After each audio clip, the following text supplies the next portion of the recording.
రోడ్లపై ఇసుక సంచులు, ముళ్ల కంచెలు, కాంక్రీట్ దిమ్మలు, ఎక్కడికక్కడ సరిహద్దుల మూసివేత, డ్రోన్లపై నిఘా, ప్రజలు గుమిగూడి ఉండకూడదంటూ ఆంక్షలు, ఎటు చూసినా గన్లు పట్టుకుని భద్రతా బలగాల పహారా. ఇదేదో యుద్ధభూమిలో వాతావరణం కాదు, దేశ రాజధాని ఢిల్లీలోని పరిస్థితి.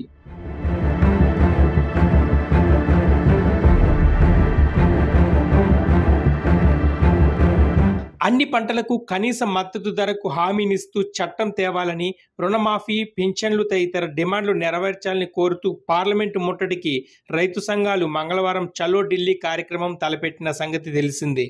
ఈ నేపథ్యంలోని పోలీసులు, భద్రతా దళాలు అత్యంత అప్రమత్తమయ్యాయి. ఢిల్లీ నగరాన్ని అష్టదిగ్బంధనం చేశాయి.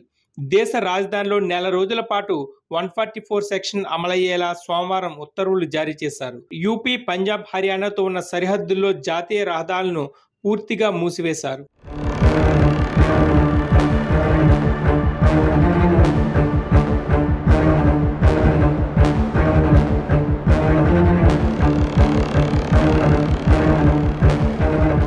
ఎక్కడికక్కడ బారికేడ్లను ఏర్పాటు చేయడంతో పాటు 3 ఏళ్ల కిందట రైతులు సుదీర్ఘ ఆందోళనకు కేంద్రంగా మారిన సింగా, ఘాజీపూర్, టిక్రీల్లో భారీగా బలగాలను మోహరించారు.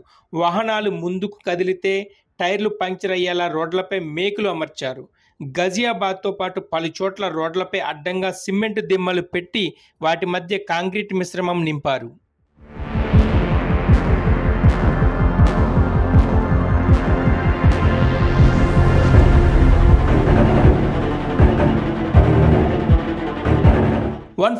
సెక్షన్ నేపథ్యంలో బహిరంగ సమావేశాల నిర్వహణ, ట్రాక్టర్లు, ట్రక్కులు, ట్రాలీల రాకను నిషేధించినట్లు ఢిల్లీ పోలీస్ కమిషనర్ సంజయ్ అరోరా తెలిపారు.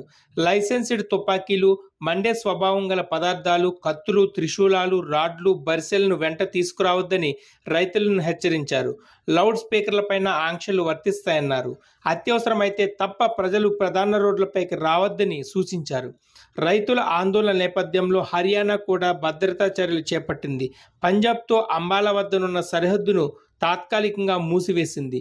అయితే ఈ ఆంక్షలను లెక్క చేయని రైతులు పంజాబ్ నుంచి 2500 ట్రాక్టర్లలో 20,000 మందికి పైగా ఢిల్లీకి బయలుదేరారు.